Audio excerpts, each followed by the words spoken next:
ایک شخص ایمان لانے کے بعد حضور کی خدمت میں حاضر ہوا اور کرتا ہے جاہلیت کے زمانے کی دو باتیں ہیں، ایک یاد آتی ہے تو ہنسی نہیں رکتی اور ایک بات یاد آتی ہے تو آنسو نہیں تھمتے۔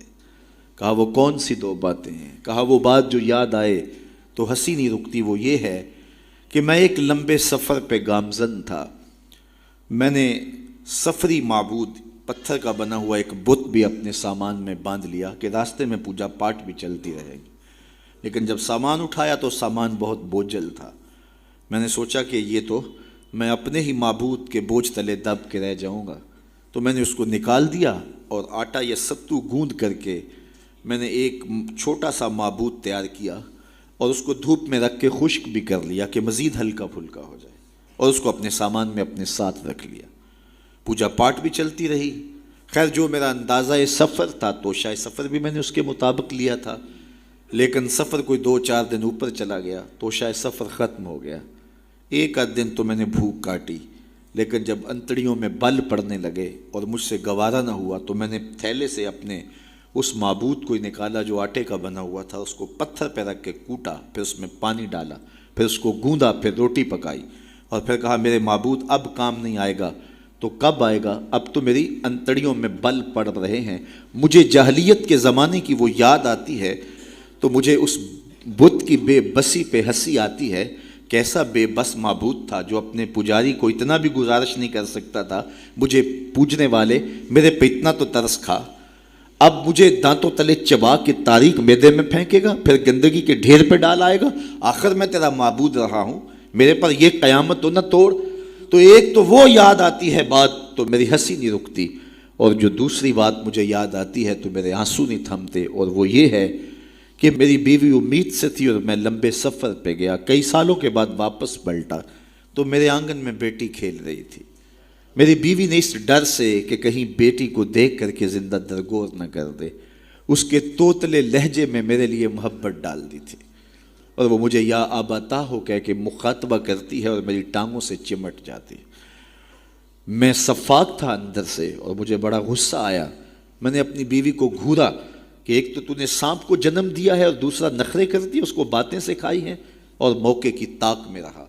لیکن اس بیٹی کے سینے میں میرے لیے اس کی ماں نے اتنا پیار ڈال دیا تھا۔ بیٹیاں تو ویسے بھی باپ سے ٹوٹ کے پیار کرتے ہیں، بیٹیوں کی محبت تو مثالی ہوتی ہے۔ پھر ماں نے محنت کی تھی کہ اس کا باپ کوئی انتہائی قدم نہ اٹھائے، تو اس کے لیے اس کے باپ کے لیے بے پناہ محبتیں ڈال دی تھی۔ کہتے ایک دن میں نے موقع پایا اور اس بیٹی کو اٹھایا اور صحرا میں لے گیا۔ میرا خیال یہ تھا اس سے آج جان چھڑا لوں، اور گڑھا کھودنے لگا۔ کڑکتی دھوپ تھی، میرے بدن پہ پسینہ نمودار ہوتا تھا۔ وہ آگے بڑھتی اور اپنے دوپٹے سے میرے ماتھے کا پسینہ پوچھتی، لیکن میرا دل پھر بھی نرم نہ ہوا۔ خیر جب میں نے گڑھا کھود لیا تو باہر نکلا تو میری بیٹی نے سکھ کا سانس لیا کہ میرے باپ کی مشقت ختم ہوئی، لیکن وہ نہیں جانتی تھی کہ اگلی مشقت کس کی شروع ہونے والی ہے۔ میں باہر نکلا اور اس کو زور سے اس گڑھے میں دھکا دے کے اوپر سے مٹی انڈھیلنے لگا۔ وہ ننھے ننھے ہاتھ جوڑتی رہی، چیختی رہی اور مجھ سے گزارشیں کرتی رہی کہ یہ کیا کر رہے ہو، لیکن میں اوپر مٹی انڈھیلتا رہا اور اس کی چیخیں اس ریت تلے دب گئیں۔ آج جب اسلام لایا ہوں تو اس کی چیخیں مجھے سونے نہیں دیتی۔ عرب کے ریگزاروں میں دبی ہوئی معصوم بچیوں کے سسکتے آنسو اور اس کی روتی آنکھیں کس کو پکار رہی تھیں؟ بیواؤں کی چیخیں فریاد کر کر کے کس کی منتظر تھیں؟ یتیم کس کو ڈھونڈ رہے تھے، کس کے منتظر تھے؟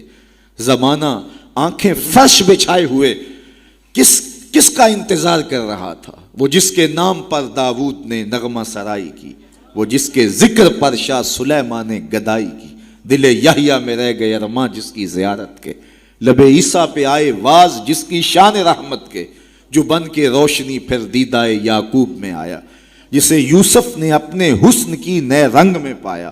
نہ دانم آنگلے خنداں چے رنگ و بو دارت، کہ مرغے ہر چمنے آرزوئے او دارت۔ ہر کوئی منتظر ہے، کوئی ہاتھ پھیلا کے کہہ رہا ہے ربنا وابعث فیہم رسولا۔ مالک آنکھیں بوڑھی ہو گئی، اب اس رسول کو بھیج بھی دے۔ حضرت عیسیٰ تو بولے مبشرم برسول یاتی من بعد اسمہ احمد، چلو نام بھی بتائے جا رہا ہوں، ان کا نام احمد ہوگا۔ زمانہ منتظر تھا، پوری دھرتی انتظار کر رہی تھی. بیواؤں کی چیخیں اور یتیموں کی آہیں اور معصوم بچیوں کے دبے ہوئے آنسو جب ریت سے پکار کرتے ہوئے عرش الہی کو جنبش دینے لگے تو اللہ کو دکھی انسانیت پہ رحم آیا. آمنہ کی آغوش میں محمد عربی تشریف لے آئے. ناگہاں ساکن ہواؤں پر روانی آ گئی اور چمن کے پتے پتے پر جوانی آ گئی. آج زانو ازل نے صبح پہ انگڑائی لی اور مسکرا کر ایک کرن نے ہاتھ میں شہنائی لی. مخزن اسرار قدرت کے امی پیدا ہوئے, غل ہوا دنیا میں ختم المرسلی پیدا ہوئے. ایک بہار پھیلی نا. ربی ویسے بھی عربی میں بہار کو کہتے ہیں, ربیع الاول آغاز بہار. کہا محبوب تو محبوب ہے اور محبوبوں کو بہاریں ہی سجتی ہیں. جب گلیاں چٹکنے لگے گی, غنچے مہکنے لگے گی, جب کائنات بہار بن جائے گی, جانے بہار بن کے تشریف لے آنا. تو ان کی جلوہ گری, ان کی تشریف آوری انسانیت پر اللہ کا بہت بڑا احسان, اسی لیے اس کو جتلایا اور کہا لقد من اللہ علی المؤمنین اذ بعث فیہم رسولا. تو یہ احسان عظیم ہمارے اوپر ہوا. اتنی بڑی نعمت, وہ نعمت عظمیٰ جس کے لیے نبی منتظر رہے, نبیوں کی ٹیمیں منتظر رہیں, اور ہم نے کوئی آرزو تو نہیں کی تھی. وہ تو منتیں مانتے رہے. بحیرہ راہب کہاں بیٹھا تھا, نستورہ کہاں بیٹھا تھا, کہاں کہاں منتظر ان کی راہوں میں لوگ بیٹھے تھے. شب ہجر کی سختیاں کوئی اس سے جا کے پوچھے, تیری راہ تکتے تکتے جسے صبح ہو گئی ہے. زمانے منتظر رہے, صدیاں منتظر رہیں, لوگ راہوں میں بیٹھے رہے, ہم نے کوئی انتظار نہیں کیا. آنکھ کھلی, ہمارے والد صاحب مؤذن کو مسجد سے بلا لائے. انہوں نے کان میں آ کے کہا مبارک ہو, تو حضور کا غلام بن کے آ رہا ہے. شاہوں سے ملا ہے نہ تونگر سے ملا ہے, اللہ کا عرفان اسی در سے ملا. اوروں کو ملا ہے تو مقدر سے ملا ہے, مجھ کو تو مقدر بھی تیرے در سے ملا ہے. تو یہ ہماری خوش بختی, ہماری فیروز بختی کہ ہمیں وہ محبوب نصیب ہوئے جس کے لیے زمانے تڑپتے رہے, ترستے رہے, منتظر رہے, آنکھیں بچھی رہیں, تمنائیں بیتاب رہیں, آرزویں مچلتی رہیں, لیکن وہ جانے بہار بن کے تشریف لے آئے.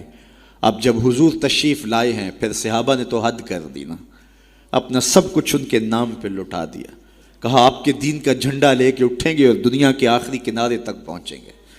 پھر تابعین نے وہ جھنڈا تھاما, تبع تابعین نے وہ جھنڈا تھاما.